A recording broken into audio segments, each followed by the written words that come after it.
am your host, Peter, and before I begin with this week's episode, I first want to apologise for not being on last week. To be honest, I was actually a bit shocked. I've only been doing this podcast this year for the first time, and I got a few DMs asking me where the podcast was this week or last week. So I do appreciate that, actually. That did surprise me. It means someone is listening, which is also surprising. But I haven't been doing this for very long, so I do appreciate the love through my DMs asking me where I was. So I had a really funny story last week. On the day that I decided to record, everything just didn't work out. My car door broke. I locked myself out of the house. I spilt my smoothie on me. It was just a bad day. It was just a really bad day. Anyway, I couldn't record last week because I left it to the last possible day, and whatever. Shit happens. I'm back this week, and it is the last week, well, the first week of no buys, because I am so sick of buys this year. I think it was something like we've had 8 buy rounds out of 15 rounds. 8 out of 15 have been buys. So frustrating, and I'm so glad that is over. Now, before we begin with the episode, please make sure to subscribe if you're watching this on YouTube or on Spotify. Also, give us a like on our socials. That's on Facebook, Twitter, Instagram, TikTok, all of those places. It's Nerds4Life SuperCoach or Nerds4Life SC. And you can find us there because I post a lot of updates throughout the week, as well as game day updates that might save you from scoring a 6 on your field because of a sub-affected game, which unfortunately I was not able to avoid. Actually, last week, this is a funny one. Last week, I'm pretty sure what did Fife end up scoring? Hang on, give me a sec. This is actually quite funny in a really depressing sort of way. So Fife scored a 43. Hutchinson scored a 6, so that's already 49. Brown scored a 21, so what is that? 50-70. And we had Clark that scored a 30, I think. Let's take a look at that. Jai Clark. So I had 19 players last week play, and I got 31. So I had to have 4 players play. I had 4 players on my field scrape 100 collectively. I had to have 4 players collectively to score 100 points. That's how shit my week was last week. I had 19 players, 2 of which were sub-affected games. One of them was just a spud. Actually, the other 2 were just spuds. And that Fife just looks a shell of his former self. And I actually planned on keeping Fife. I thought Fife would, a couple of weeks ago, I mean, you take a look at this. Fife, I thought, was a hold. He had DPP. He scored 104 only 3 weeks ago. Scored 104 only 3 weeks ago. And then his next 2 games were just disgusting. Absolutely disgusting. And I watched that Gold Coast game. He did not look good. He just looked terrible. Every time he touched the ball, Fremantle did not benefit. Like, he was just bad. He just looked slow. He looked sloppy. And this is a dual Brownlow medalist. This is probably one of the best players that I've seen. And it looked like the game had seriously passed him. And that's not great. It's sad to see. And I just can't have that in my team anymore. So I'm done. No regrets. He's out. I cannot deal with Clark's crappy scores anymore either. It's taken him 15 weeks to make 100k? He's made 121k, and he's taken him 15 weeks. Like, honestly, I just can't do it. He's had 1 decent score for the year. 1. And I'm just done. I'm just done with Clark as well. So I'm getting rid of both of those. I just never want to see their names again in my team. I just don't. I've had enough. I'm done. So those 2 can get the fuck out of my team. I can just piss right off. I'm done with that. we've got a big episode coming up. I'm going to talk about our group winners because we've had 2 since the last podcast, of course. There's a few injuries and suspension news. We've got rookies to bring in for those trade downs so you can finish your team. We have some primos and some PODs that you're going to want in order to get above the rest of the competition, especially if you have luxury trades, which I do not. And my moves for the week, as well as some... I'm actually doing okay on the SuperCoach PodMasters, which is surprising considering, my rank was actually good. My rank was really good before the buys, and these buys just hurt me. They really hurt me, and I've had a few unlucky, spud games through, captaining, Nick Dacos one week to having 4 players on my field, collectively score 100. It's just been a tough kind of year for me, where I've had to make a lot of sideways trades because of injuries, as well as just primos that just forgot how to be primos. They just forgot. So it's been a tough year. I'm not going to be able to complete my side for another couple of weeks, which is disgusting. I'm really upset with that, but it is what it is. I originally, as I said, was going to keep Nat Fife as my 6th F6, and then I was originally going to finish my F5 this week, right? But now I can't do that because, honestly, Fife's just not a keeper. So it means that I'm 1 week behind where I want it to be. It is what it is. So we move on. So the group winners, round 14. Young, Hoare and Sicily. Brendan's team scored 2,243. Super score. That is a big score. But he was bested in round 15 by Toasted Jam, who is Harrison's team, 2,292. 2 ridiculously good scores. And about 400 points clear what I scored too. So great effort, guys. That's both Brendan and Harrison. If you're listening in, congrats. Now, injuries and suspensions. We've got a couple of injury news. Now, when I'm obviously recording this, it is before the injury list has been released. It's also before or after. It is before team. So there's a few things that have not happened by the time I'm having this chat. Now, guys like Tom Lynch are out for the next couple of weeks as he has taken a hamstring strain. Now, I know he's not super coach relevant, but I did see a few people were considering him as a trade down to be an F7 because he actually is quite cheap, and I didn't mind the F7. He's 250k. So if you had the luxury of an F7, I didn't mind a Tom Lynch. Remember, he did start last year in the close to 600k mark.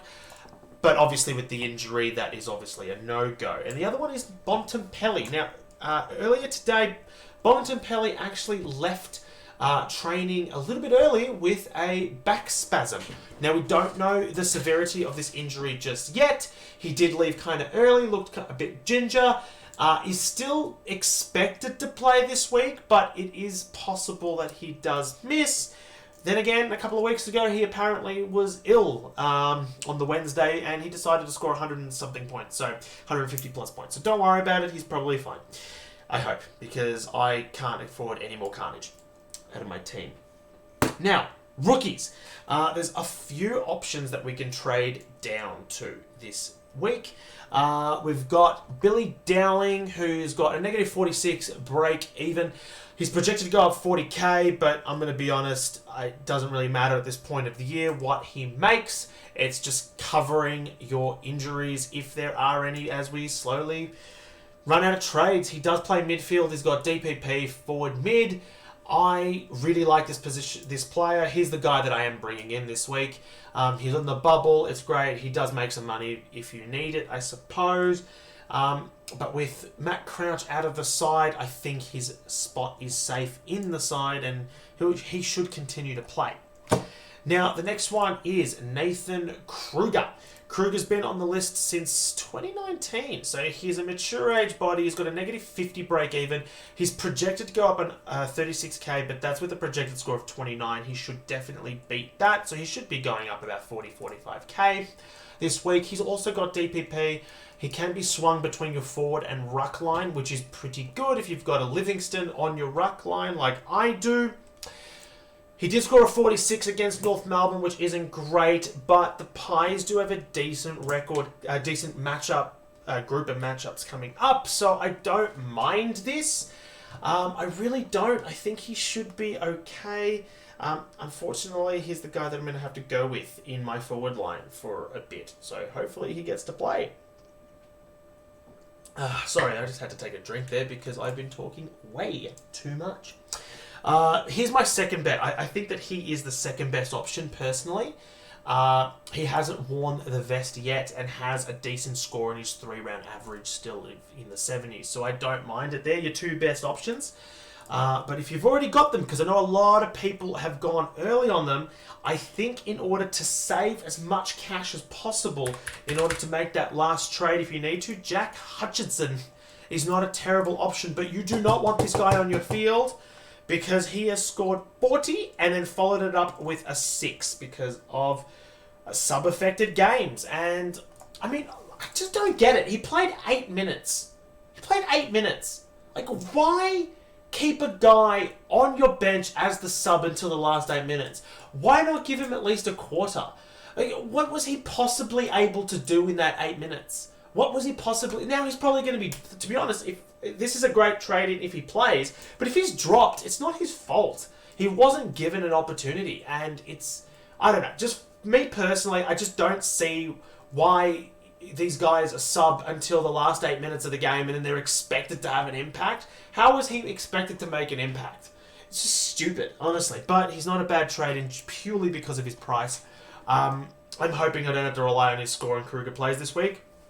If I do have to rely on Hutchinson's score, I might have to change what I do in my forward line, to be honest. Because there's not many options. There's not much I could do because I'm actually missing out on DPP. I might have to trade out of Richards and then hold... I could trade out of Richards. No, I can't.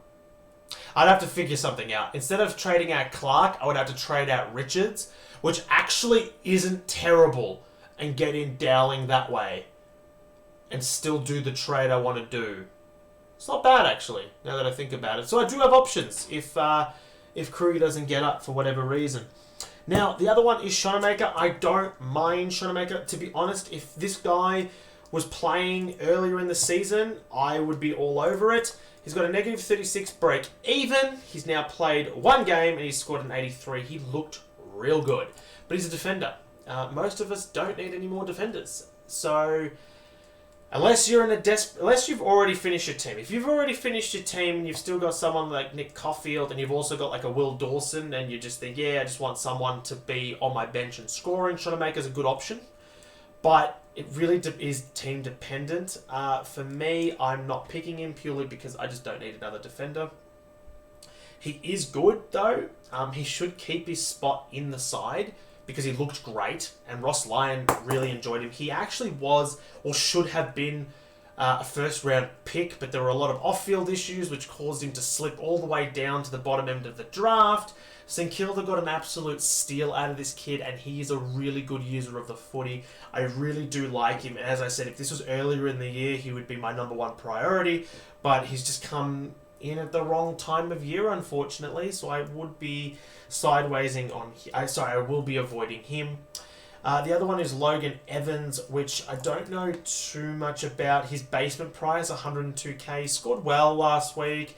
I don't think he's got great job security. If for whatever reason you need a defender and you can't afford a Shonemaker, I suppose you could go Logan Evans, but he would literally be the 5th player on the list in comparison to the 5 players I just mentioned. He would be 5th. He would be the only player that I would probably just avoid. To be completely honest with you. Now I've actually got myself... I'm interested now. Clark. What's Clark's break even? I wonder if he'll hit that. His break even's 45. He might not even hit that. I think I will trade him out still. I wonder if I could do Clark and Richards to... No, I wouldn't be able to. That's shit. No, well. Anyway, so I was just overthinking things a little bit there. I suppose, as I said, if depending on selections, I might have to make some other changes. Instead of bringing in a Kerno, I might have to bring in someone else. But let's see how that turns out. Now, Primos, these are the guys that you're going to want to bring into your team. These are the guys that could make a big point of difference. The PODs that could change the trajectory of your team leading into your SuperCoach matchup for league finals, or if you want to jump above the rest in your rankings. So, hang on, I'm just going to take a quick sip of water. Oh my god, I'm talking so much. Because these Primos, they're in very few teams, and they can make a difference. Now, the first one I want to talk about is Kerno, who, by the way, fuck you, hindsight. Like, I was tossing up between two trades last week. I was either tossing up to bring in Kerno and Rosie, right? So M8 would have been Rosie, and Kerno would have come in. And I decided to keep 5. So I was either trading out 5 and bringing in bringing in Kerno, and moving someone like Sinclair to defense to allow for Rosie to come in. However, I decided to pick up Ridley instead, keeping Sinclair in my midfield, and then keeping Fife, thinking that maybe Fife and Ridley could outscore Kerno and Rosie.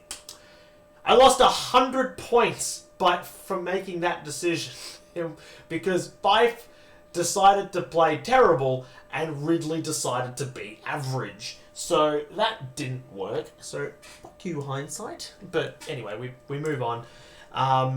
Kerno is a must-have. He's not in a lot of teams still. I think he's in... How many teams is he in? How do I see it? He's in 12% of teams. So that's a decent amount of teams, I suppose. That has really jumped up in the last couple of weeks.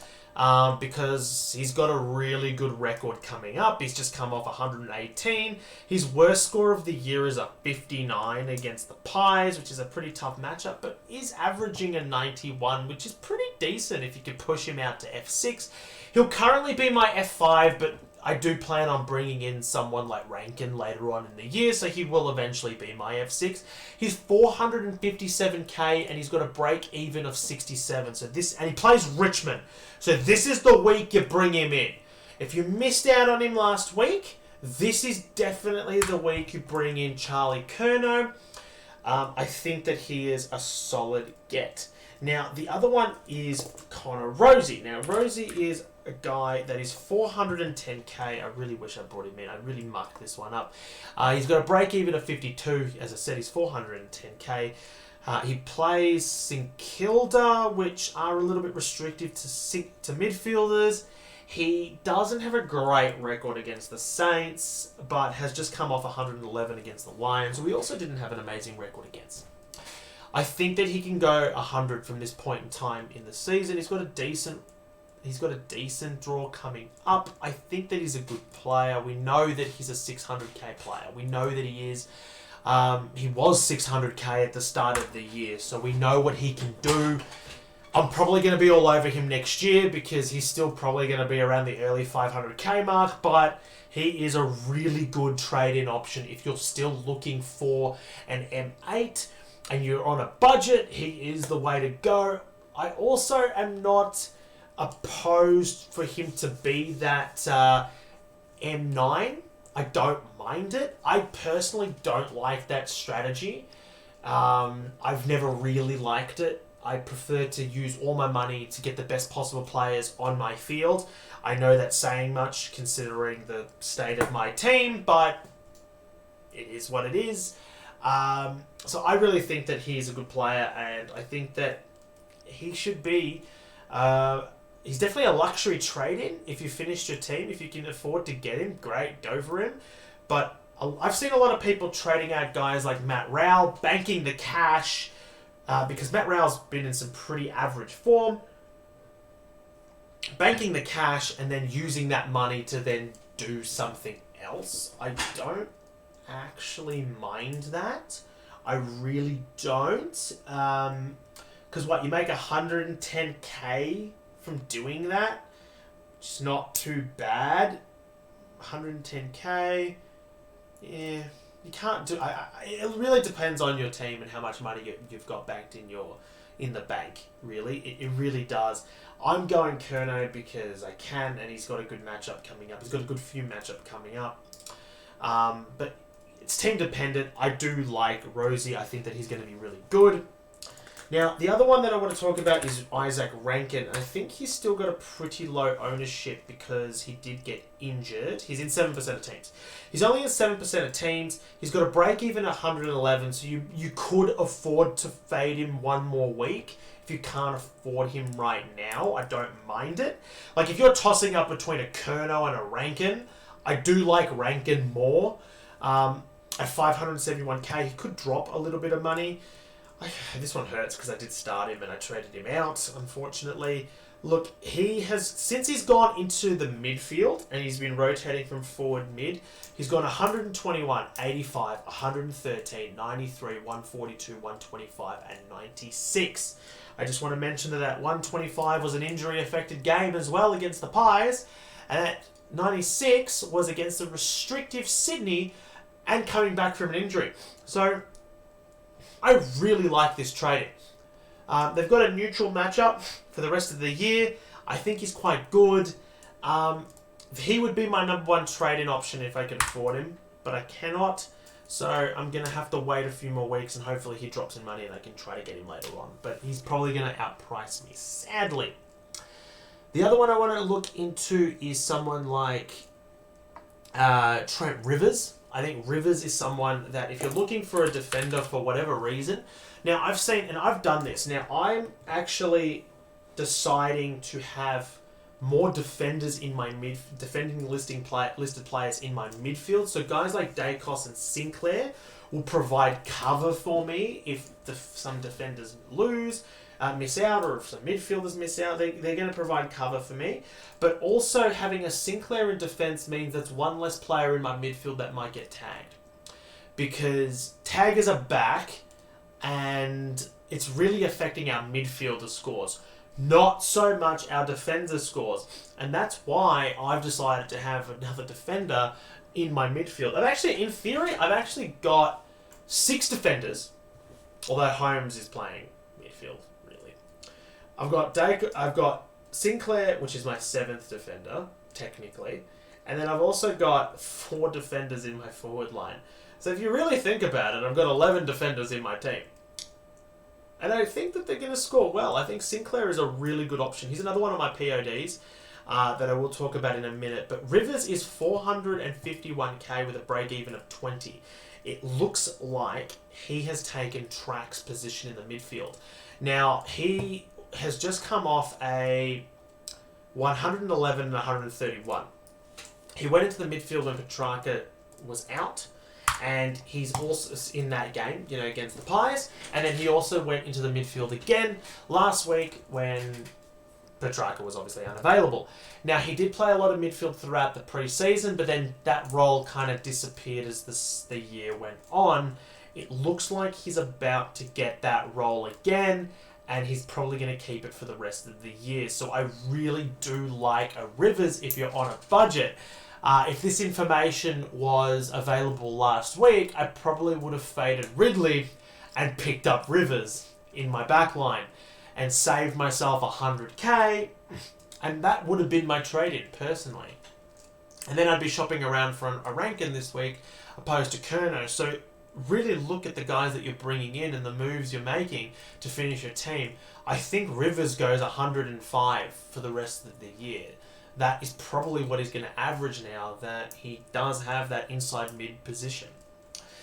Now, the other one that a lot of people are bringing in is a Jai Simpkin. Now, this is a guy that I kind of laughed about a few weeks ago, but it looks like with another game in his system, it looks like he does have that midfield role again. We know the kind of football this guy can play. I think it was 2022 when he went off the chain, when he had that breakout year. Let me take a look. I just want to see, what year did he do that? He averaged a 97 in 21. He averaged 90 in 22 and 79 in 23. So that's not good. In 2020, he averaged 93. 21, he averaged 97, and 90 in 22. And then in 23, he didn't have a great season. And now, he's obviously had a pretty average year. Now, he's got a break-even of a negative 11, so this is the week you bring him in if you want to. I've seen a lot of guys bring him in because he's got DPP. So he's midfield forward. He's $400,000, and he's got DPP, which means you could rotate him from your midfield forward. So a lot of people are bringing him in for that. He's a little bit cheaper than Rosie, and he doesn't play for as good of a team, and he's not. But he's got a good history. I mean, he doesn't have 100 average history like a Rosie does, but he does have a good history. He's a little bit cheaper with the DPP. That makes him handy, as he could be your F7 or your M9. But I also don't hate it for an F6 if you're on a budget. I really don't.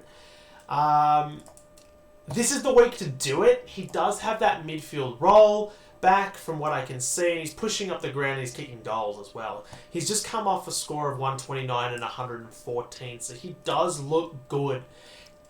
He probably doesn't go 100 plus every week. His CBAs are there, so he's actually been in the top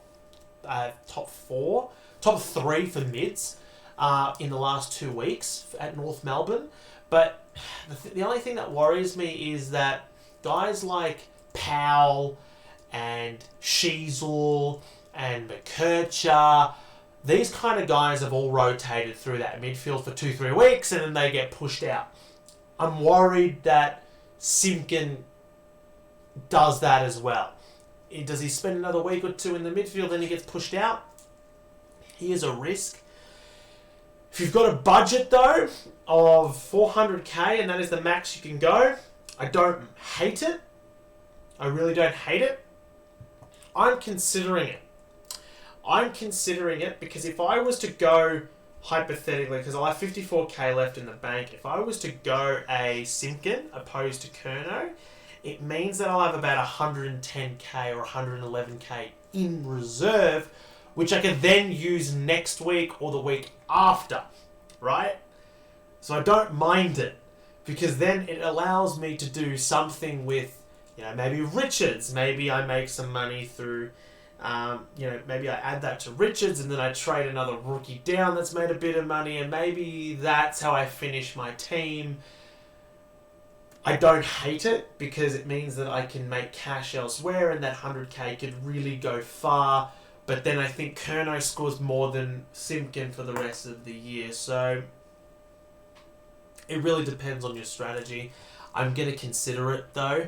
I've already talked about Sinclair. We'll get into it. He's got DPP. He's got forward defender midfield status. He's got a break even of 56. So this is, and he's 581k. So this is the week you bring him in if you're in the hunt for a midfielder or defender. I like him as a midfielder though, personally. I just want to call out his last 4 games since he's returned to halfback.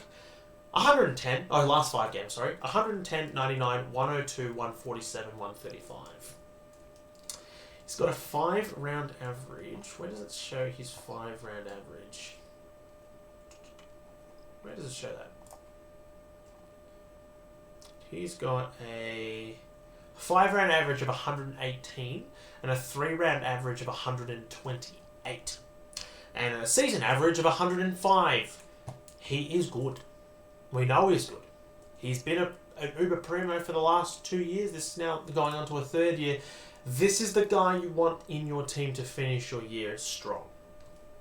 I've got him. I'm happy. I can't wait to see him play again in my midfield and score some points when other guys are potentially getting tagged. And he provides cover throughout 2 lines, which is pretty good. Now, the last one I want to talk about is Will Day. I mentioned him a few weeks ago. This is a guy that does not have a lot of ownership. He does not have a great deal. Where is he? He's in 2% of teams. He's only in 2%. Actually, how many teams was Sinclair in? Sinclair's only in 6% of teams. Wow. But yeah, Will Day is in only 2% of teams. He's got a break-even of 97 and he plays West Coast. So he's going to hit that break-even. He's 576k and he's just come off some really good form. Since coming back into the side, it took him 3 weeks to get into the groove of things. He did have that interrupted pre-season, and he only came in round 7. So he had 3 weeks of getting into the thick of things. And then his next 5 games, he scores 142, 117, 107, 137, and 100 against Richmond, which actually was a little bit lower than expected. I also want to point out that his last 2 games, so these are your SuperCoach final series for your league matchups. His last 2 games are against Richmond and North Melbourne. He could go absolutely mental in those last 2 games, and I wish that I could have afforded him. I don't mind you bringing him in. I really don't. I think he finishes the year strong. And if I had a luxury trade, which I don't, if I did have a luxury trade, this would be the guy that I bring in. I think that he's just really, really good value. He's, let's see, he's got a 3-round average. I've already talked about a 3-round average of 114 and a 5-round average of 120. So this is the guy you want to bring in. Will Day and Sinclair, if you've finished your team, and you've got a few trades left, and you think, how do I jump above the rest, the PODs that are going to come in, and you've got a Matt Rowell, hypothetically, who's been really underperforming, and a little bit of cash. I love trading Matt Rowell to a Will Day or a Jack Sinclair. Sinclair's great because you've got 2 lines you can cover, but a Will Day with 2% ownership, I could see him going big, especially the last couple of weeks. So I really like it. So they're my PODs. I would be all over these guys if you can get them in your team. I think that they're great. I think they are great. Yeah. Questions. Hang on, I missed a couple of things on my run sheets. I'm just going to add that quickly. Live podcasting. That's awesome. All right, cool. So I've talked a little bit about my moves already this week. So I'm trading out Clark and Fife, and I'm either bringing in Curnow and Dowling or Simpkin and Dowling. It depends on, maybe I want to retain some extra cash. And if I do want to retain some extra cash, then what I plan on doing is doing Simpkin, so then I can retain that cash and maybe pushing Simpkin to F6 by the end of the year and trying to get Rankin at F5. I think that that's the kind of the play. That's the move I would go with, personally. But we'll see what happens. It will really see what happens. I'll just think about it some more. Now, I just want to talk a little bit about before I go into the PodMasters. Look, before I go into a few of our league stuff, I'm going to talk about our questions. So this is question time now. So I asked, as I do every week, if anyone has any questions. We've gotten a few on Facebook. I don't think we got any on Twitter. I did get some on Twitter. So let's go with Twitter first. Legend24. It's not a question, but I'm just so happy to finally see Trent Rivers in the midfield as a D supporter. I'm happy too. He's actually been in my SuperCoach Draft League all year in defense because I saw that role and it didn't work. But I'm really glad that it's now working, so it's paid off my patience, that is. Joel Martin, Simpkin at F7 with DPP flexibility for mid-injury cover or Rosie at M9 for his ceiling. Shit! I talked a little bit about it. I personally like Simpkin better, and I can't believe I'm saying this. I like Simpkin better purely for the DPP. Purely because he covers 2 lines. However, if you've got good forward cover, and I'm talking, rookies like Dowling, for example, or if you've got a Fife in your your forward line still on your bench, I don't mind. I would prefer Rosie. So it really depends on the rest of your team. It really depends on your forward line. I don't mind either or. I'm saying Simpkin purely for... I think that the F7... If you're going to go with an F7 M9, for me, it's not just about looping players or potentially looping players. It's about the guys that can cover you if there's an injury. And Simpkin just provides that level of cover for two lines, and I think that's going to be more important, especially as we run out of trades, and if there is one of those 1 weeker, 2 weeker injuries, you can use Simpkin across two lines opposed to just one. Green eggs and ham. Sexton to Rosie with 3 trades and 50k in the bank, or Sexton and Rebel for a dead rookie and a player of my choice. Probably same amount in the bank after Sexton, my 22nd player.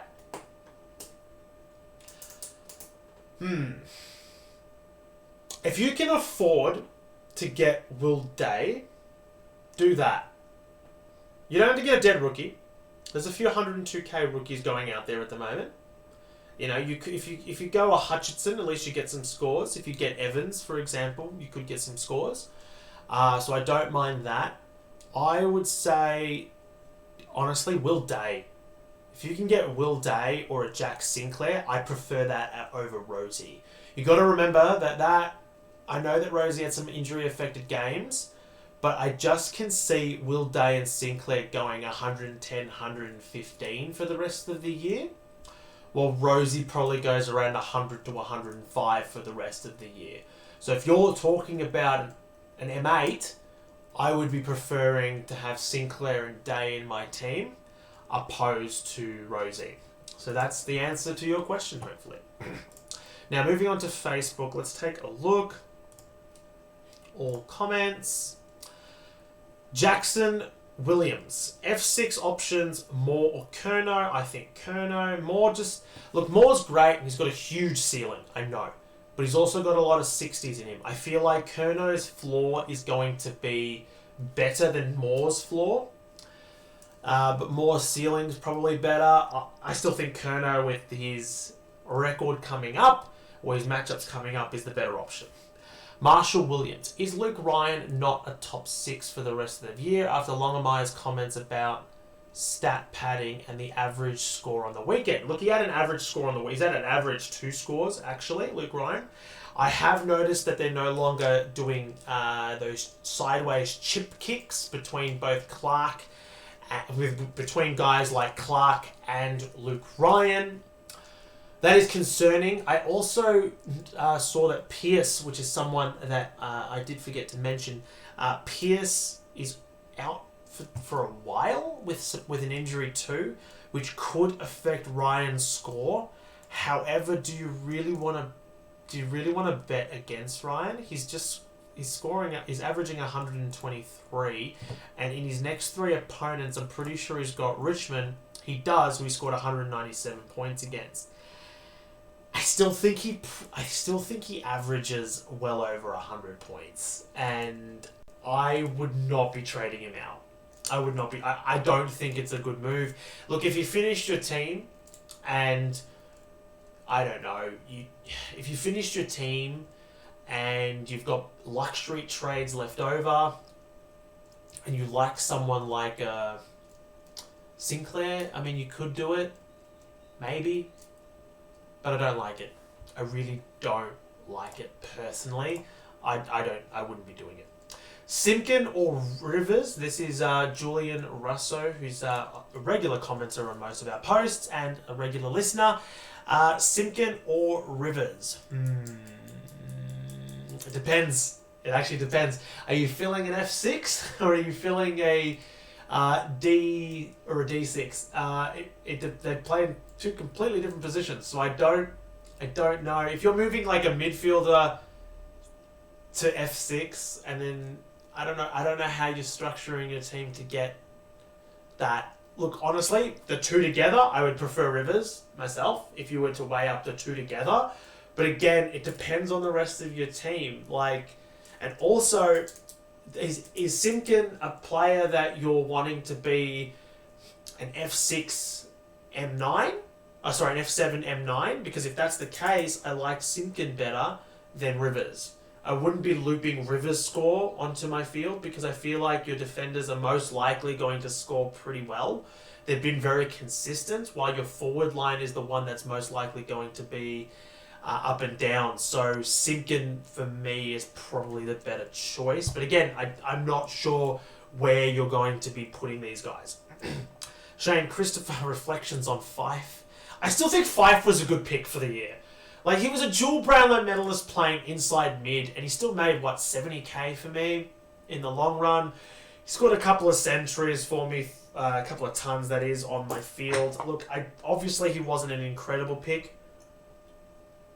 And next year, I am not picking any mid-prices. Like, literally none. Fuck mid-prices. The only mid-prices that I would consider are depending on the state of our forward line. You know, I know that someone like Draper, for example, and this is really, someone like Draper, oh my God. Draper's got ruck forward status. If he keeps that ruck forward status and he's still in the 300k mark, and like a Todd Goldstein retires and Draper's now Essendon's #1 ruckman, then I don't mind that one, and that would be the exemption because it means that he covers 2 lines. So that would be the only exemption to the mid-pricer rule, but outside of him, I will not be picking any mid-prices next year. So that's it. It wasn't great. It wasn't great. It is what it is, though. He did his job. Unfortunately, it didn't work out. Simon Smith, is Caldwell's role as juicy as it looked on the weekend? Will he continue to be a top 6 forward? Thinking of fading Rankin as the last forward? No. Do not pick Caldwell over Rankin. Caldwell is a good player. Don't get me wrong. I think he's got DPP. He does, which I don't mind. I don't mind him, but I like Rankin way more. Like, the 100k is worth the 100k. That's why he's 100k more. Caldwell is good, but remember that this, Hobbs is still playing VFL. He's only just come back from injury, so they're easing him through the VFL. Setterfield, I'm pretty sure, just isn't playing still. Let's see. I'm not 100% about that one. Yeah, Setterfield is still not playing. He's a pretty good scorer when he's playing. He plays inside mid. You got Parrish that's still injured.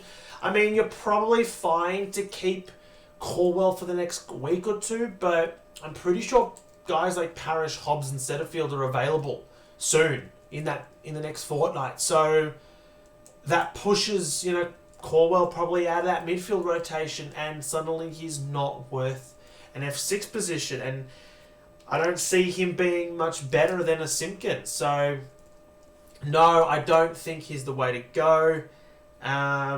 Look, I know that Master Williams said that he's a great POD.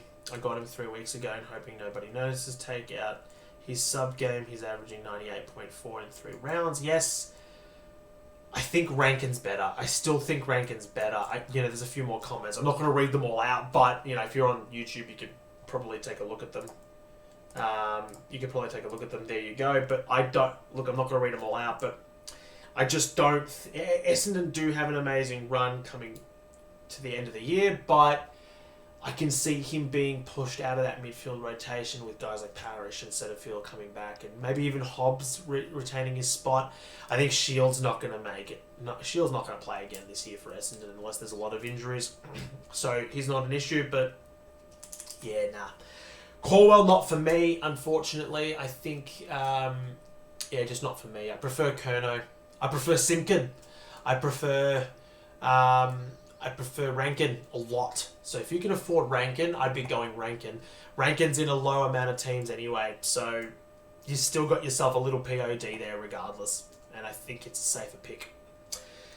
Now, moving on to the podcast, the PodMasters group. Now, I'm in the PodMasters Seed 2, and that's because I joined late. Now, this is where all the best podcasters are going head-to-head, and I'm just taking a look, and I'm coming third,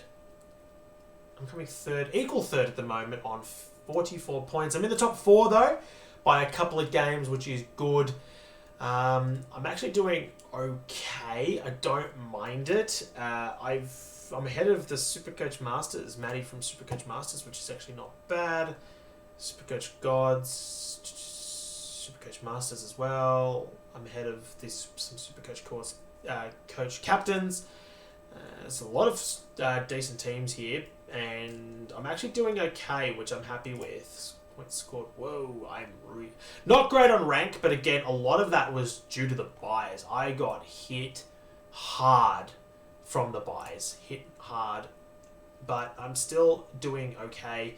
I'm hoping that I can come strong, and if I can make the top 5k, like within the top 5k by the end of the season, considering how bad of a year I have had, I think I'd be happy with my year.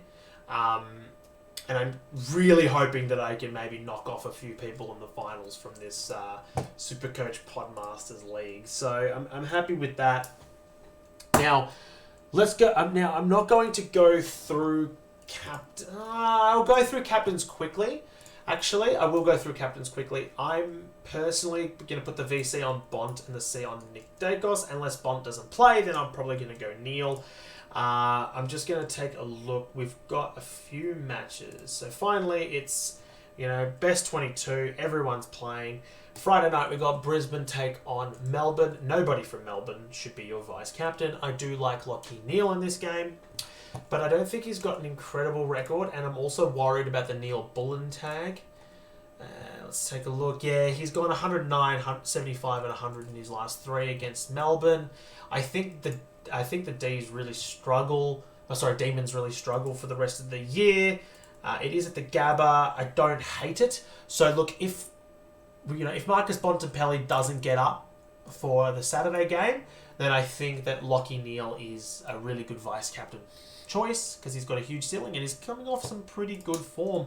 He's come off that 70 against St Kilda's not great, but 149 against Port Adelaide is good. So, hopefully he has a really juicy score for us. Now, Saturday, North Melbourne take on the Dogs. I really, really like a Bontempelli if he does get up. That is Tim English. How is his record against North? 133, 138, 85. I do like it, but I don't think that was against Cherry. I'm pretty sure, round 14, I'm pretty sure that was against Goldstein. I'm just going to look that up quickly.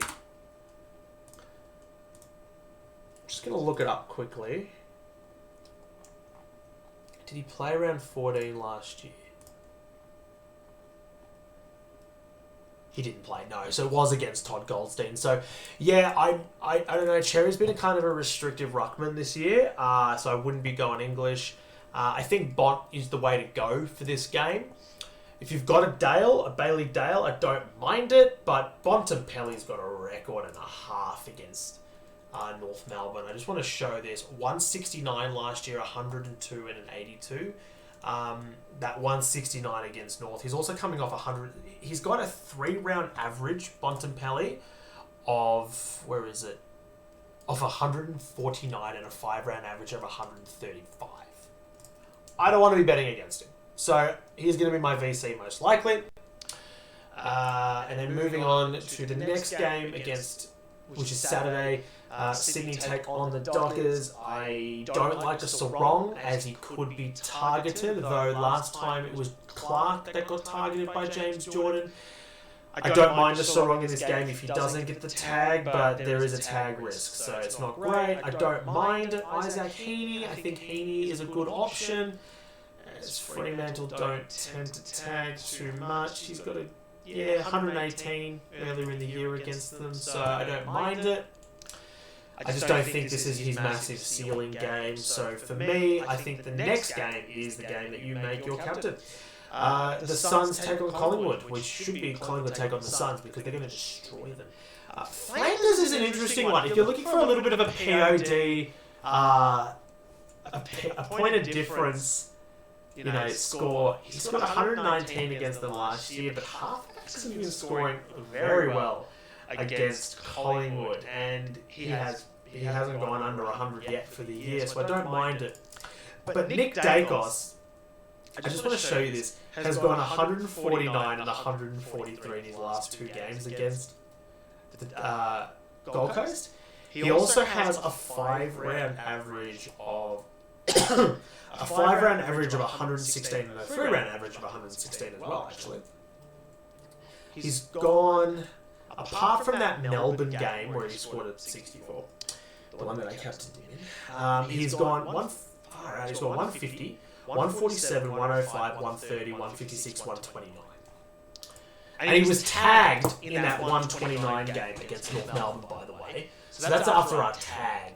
So if Bontempelli fails, I really do like a Gold Coast, because Gold Coast don't tend to tag. So I really do like this game. I could see a 130 plus score from Nick Dacos this week. I really can. The next one is Adelaide take on the Giants. I mean, I don't like anyone from that game. Maybe a Tom Green, but I can't trust him. Cats, Essendon. I like Merritt, actually. Zach Merritt could go big. Could go real big. Zach Merritt. Let's take a look. You know, he's come off some really good scores of 125 and 135. His recent record against Geelong is not great, though, which is kind of weird, but they do concede a lot of points to inside midfielders, and he's in good form, so I don't mind it. But I just think that, you know, Bont and Dacos are better options. You could put the VC on Dacos, potentially, and maybe a captaincy on Merritt. I don't mind that. But I just... Yeah, I don't mind it. You know, if hypothetically you don't have a Bontempelli, for whatever reason, and you've got a Nick Dacos, then I don't mind the VC on Dacos and Merritt. And Merritt would probably be the only one that I really consider for that. Now, St Kilda take on Port Adelaide on Sunday. And you know what? Dan Houston has got a decent record against the Saints. He went 107 earlier in the year, and 110 last year, and 94 the year before. Has the ceiling. Like, he scored 174 a couple of weeks ago. So he's got the ceiling, and St Kilda do concede a lot of points to defenders. So I don't hate this pick. I really don't hate this pick. But honestly, I just see better scores from guys like Dacos and Bontempelli and Neal and Merritt and Flanders. But I don't hate the pick. I really don't. Carlton take on Richmond. If you've got a Sam Walsh, I do like that. If you've got a Patrick Cripps, I do like that. I don't like anyone from Richmond, though. If you've got a Tim Taranto, I suppose, I don't mind it. Tim Taranto's actually been in good form. I haven't talked about him, but you know what? He's a decent POD. Let's see what he's... Yeah, he's gone really well. Since he's been back in the side, he's gone 105 and 139. I don't mind it. Anyway, I don't mind it, but you probably don't have Tim Taranto, let's be honest. The last game is Hawthorn taking on the Eagles. If you've got Will Day, if you're bringing in Will Day, right, if you're bringing in Will Day, and I'm talking about you, Green Eggs and Ham, who I've spoken about earlier, if you're bringing in Will Day, I love the C on Will Day. I really do. Just to finish off your week, like a VC on like a Nick Dacos and then a C on Will Day, I really do like it. I would be doing that if I had Will Day. I would be doing that, but I don't, so I won't be doing that. And then basically the captain and vice captain picks of this week. Thank you so much, guys, for listening and watching. I'll be back same time, same place next week. Good luck this week. The only way that I won't be back is if my door decides to fall off again and if I lock myself out of the house again while spilling a smoothie all over myself. Hopefully not, though, because that really sucked. Please make sure to subscribe, like the channel as well on all our socials, Facebook, Instagram, Twitter, TikTok, you can name it, all of those, as well as Spotify. And thanks for listening.